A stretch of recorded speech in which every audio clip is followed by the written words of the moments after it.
ونا بملاك السلام مزمور داويد 140 هدن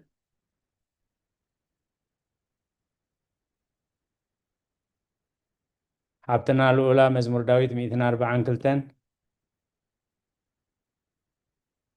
حبتنا ممهر تمنيت مزمور داويد 140 شديشن حبتنا مولو مزمور داويد 140 شوعتن حبتنا يرقالم عويلك مزمور داويد 140 شمونتن تبسهلنا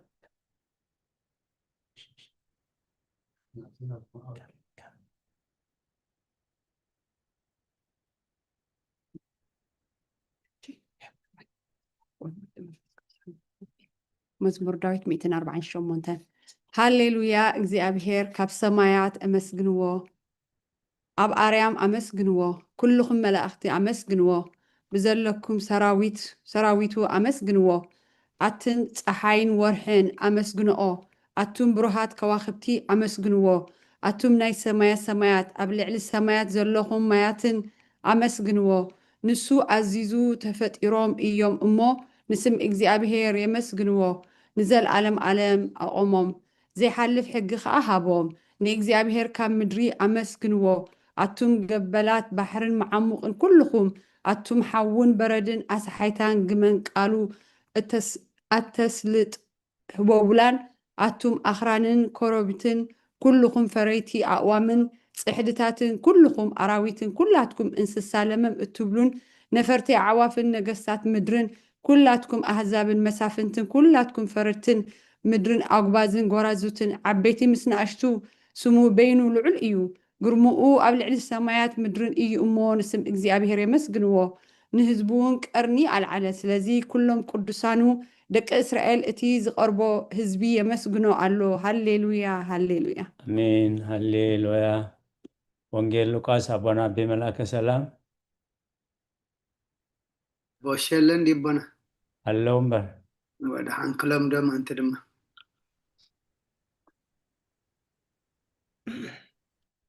نو دما بيروساليم سمون زبهات سبعي نبري إذا سبعي زي صادق ما أملاك زفره مسنا إسرائيل ونسبة نبري منفس قدس الما نبرا نتمسيح እግዚአብሔር ከይራአዮ ሞት ከም ዘይርእ ድማ ብመንፈስ ቅዱስ ተገሊጹሉ ነበረ ብመንፈስ ካ ናብ ቤተ መቅደስ መጽሐ ወለዱ ነቲ ህፃን ከም ስርዓት ሕጊ ክገብሩ ምስኣተው ስምዖን ድማ ኣብ ኢዱ ሓቆፎ ንኣምላኹን ከምዚ እናበለ ባረኾ ጎይታይ ነቲ ንኣህዛብ ምግላፅ ብርሃን ንህዝብኻ እስራኤል እውን ክብረት ክኸውን ኣብ ቅድሚ ኩሉ ህዝቢ ዘደለኻዮ ምድሓንካ ኣይንተይ ካብ ረኣያስ ሕጂ ከምቲ ዘረባኻ ንባርያኻ ብሰላም ተፋንዎ ኢኻ በለ ምስጋና ንእግዚአብሔር ኣምላኽ ይኹን ኣሚን ክርስቶስ ኣምላኽና ምስ ሄር ኣቦኻ ምስ መንፈስ ቅዱስን ሎምን ኩሉ ሻዕን ንሰግደልካ ኣሎና ኣሚን ቃለ ህይወት የስማዓልና ክፍልታት ጸሎት አዴና ኢትዮጵያ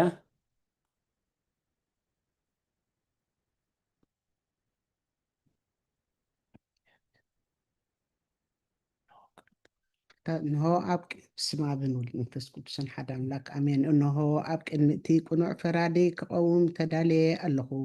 እቲ ኣብ ምግጋይ ዝሓለፈ ዕድመይ ንኹነነ ንፍርዲ ብቑዕ ስለ ዝኾነ ብዝሒ ሓጢኣተይ ርዕድን እንቀጥቅጥን ኣለኹ ግናኸ ነብሰ ገና ኣብ መሬት ነብሪ ካብ ሃለኹስ ትነስሒ ምክንያቱ መሬት ኣብ መቃብር ኣይውድሶን እዩ ኣብ ሞት ከዓ ዝዝክሮ የልቦን እሞ የልቦን እሞ ዘመስግኖ የልቦን እሞ ኣብ ጥቃስ ትሕኪ ተንሲኪ ናብ መድሓኒኺ ብንስሓ ኦ ኣምላኽ መሓረንን ኣድሕነንን እንዳበልኪ ተማሕፀኒ ንስብሐት ለአብ ንወልድ ለመንፈስ ቅዱስ ንዋዕል ሰብ ዘይውዳእ ቃለ ህይወት የስማዓልና ሓብትና ረዘነት መዋዕል ሰብ ዘይውዳእ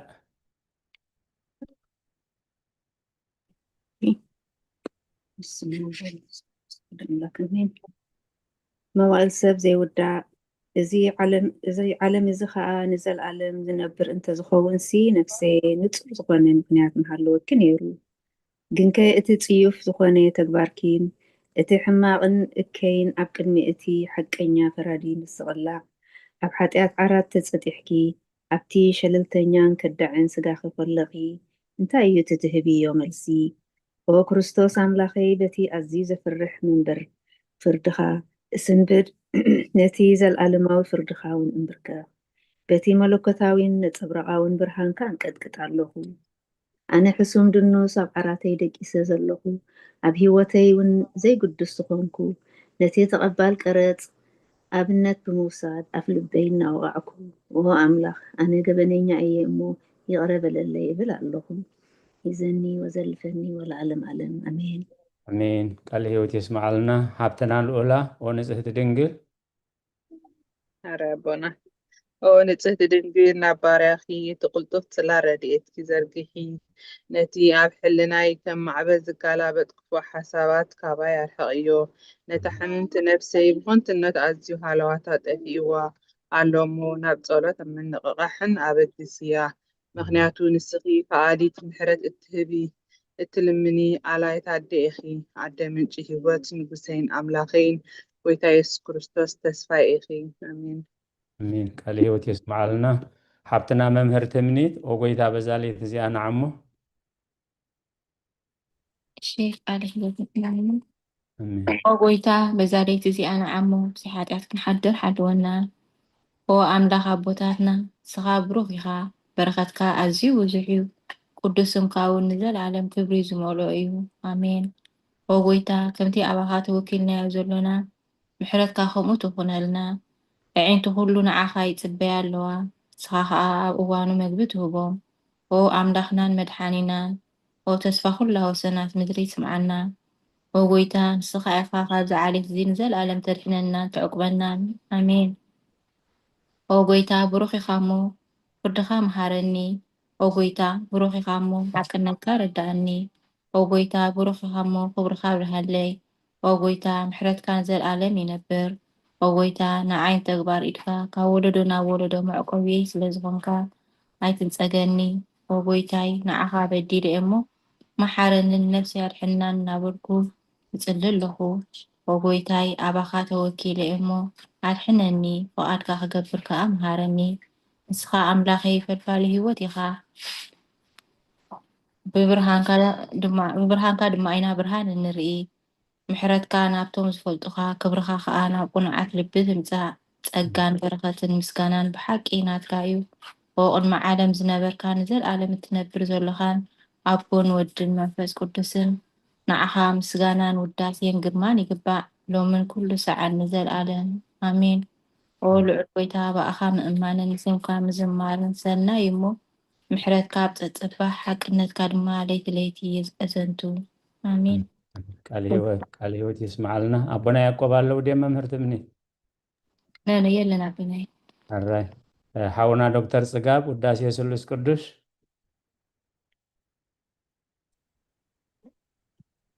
ውዳሴ ስሉስ ቅዱስ እግዚአብሔር ቅዱስ ኃያል ቅዱስ ሕያው ደይት መውት ካብ ቅድስት ድንግል ማርያም ዝተወለደ መሓረና ቅዱስ እግዚአብሔር ቅዱስ ኃያል ቅዱስ ሕያው ደይት መውት ኣብ ዮርዳኖስ ተጠምቀ ኣብ ልዕሊ ዕፀ መስቀል ምእንታና ዝተሰቕለ መሓረና ቅዱስ እግዚአብሔር ቅዱስ ኃያል ቅዱስ ሕያው ዘይትመውት ዘይመውት ኣብ ሳልሳይ መዓልቲ መዓልቲ ካብ ሙታን ዝተንስአ ብምስጋና ናብ ሰማያት ዝዓረገ ኣብ የማን ኣቦ ዝተቐመጠ ኣብ ሕያዋንን ሙታንን ክፈሉ ከም ሓድሽ ክመጽእ እዩ ኦ ጎይታ መሓረና ምስጋና ንኣቦን ንወልድን ንመንፈስ ቅዱስን ሎምን ኩሉ ሰዓት ንዘለዓለም ዓለም ኣሜን ወስሉስ ቅዱስ አቦና በመልአከ ሰላም ወስሉስ ቅዱስ መሐረና ወስሉስ ቅዱስ መሐረና ወስሉስ ቅዱስ መሐረና ወጎይታ ኃጢአትና ሓደገልና ወጎይታ በደልና ይጸብትበልና ወጎይታ አበሳና ይቅርበለልና ወጎይታ ንሕሙማት ዝኻብ ፀሓየሞም እንትትቅዱስም ካይልካ ፈውሶም ወጎይታ ነቶም ዝመቱ ቦታትናን ወዴታትናን ኣሕዋትናን ሓትናን ከዓ ነፍሶም ኣዕርፍ ካብ ሓጢአት ዝዝኾንካ ጎይታ መሐረና ካብ ሓጢአት ዝዝኾንካ ጎይታ ርዳእና ልማናኻ ተቀበለልና ክብርን ምስጋናን ብፍጹም ማዕርግን ቅድስናን ንዓኻ ይግባእ እሜን ጎይታ መሐረና ጎይታ መሐረና ጎይታ ባርከና ወጎይታ ብቕዓት ወረና ምስጋና ከምዚልና ክንጽልብ ሰማያት ትነብር ኣቦና ስምካ ይቀደስ መንግስትኻ ትምጻእ ፈቃድካ ከምታ ብሰማይ ከምኡ ድማ ምድሪ ይኹን ንዕለት መግበና ሎማ ሃበና ንሕና ንዝበደሉና በደሎም ከም ዝሓደግናሎም በደልናን ኣበሳና እንደገና ድሕንና እምበር ኣብ ፈተና ይተእትወና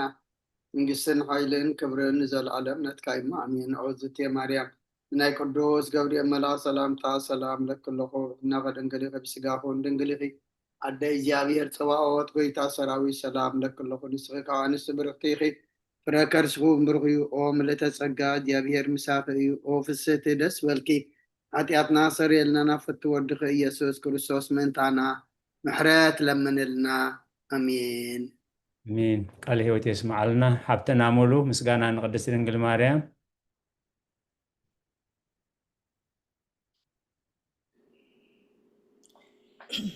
ما يوعدكم كله እግዚአብሔር ይመስገን። ምስጋና ቅድስት ድንግል ማርያም ቅድስት ምልዕተ ጸጋ ኩሉ ግዜ ድንግል ዝኾንኪ ወላዲት አምላኽ አደ ክርስቶስ ሰላም ንብለኪ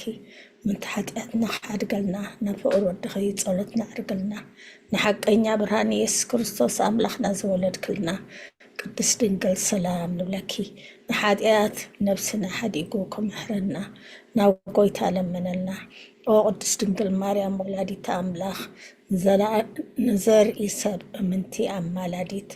ናብ ወድኺ ኢየሱስ ክርስቶስ ብሕድገት ሓጢአት ከጸግወና ለመነልና። ኦ ናይ ሓቂ ንግስቲ ድንግል ሰላም ንብለኪ። ኦ ንኣማኒኤል ኣምላኽና ዝወለድክልና ኩርዓት ዘርእና ሰላምታ ነቕርበልኪ። ኦ ድንግል ብጎይታና ኢየሱስ ክርስቶስ ዝተኣመነት ኣማላዲት ሓጢአትና መንኻድገልና ትዘከርልና አሜን። ስለ ኣቕላት ክብር ምስጋና ይኹን። ቃል ሕይወት የስማዓልና ሓብትና ይርጋ ዓለም መእተዊ ጸሎተ ሃይማኖት ኦ አደ ሓቀኛ ብርሃን ነኽብረኪ። ኦ ቅድስቲ ድንግል ወላዲት አምላክ መድሕን ዓለም ስለ ዝወለድክልና መጺኡ ከዓ ነፍስና ስለ ዘድሓነና ነመስግነኪ። ኦ ጎይታናን ንጉስናን መድሓይና ኢየሱስ ክርስቶስ ክብሪ ንዓኻ ይኹን። ንስኻ ንሃዋርያት ሞገሶም ንሰማዕታት ኣክሊሎም ንጻድቃን ዕልልቶኦም ንቤተ ክርስቲያን ጽንዓት ንሓጣን ሕድገት ብሓደ ዝመለከቱ ስሉስ ቅዱስ ነበስር ንሰግደሉን ነኽብሮን። ኦ ጎይታ መሓረና፣ ኦ ጎይታ መሓረና፣ ኦ ጎይታ ባርኸና አሜን። ቃል ሕይወት የስማዓልና ኣዴና ማማ ኢትዮጵያ ናይ ሃይማኖት ጸሎት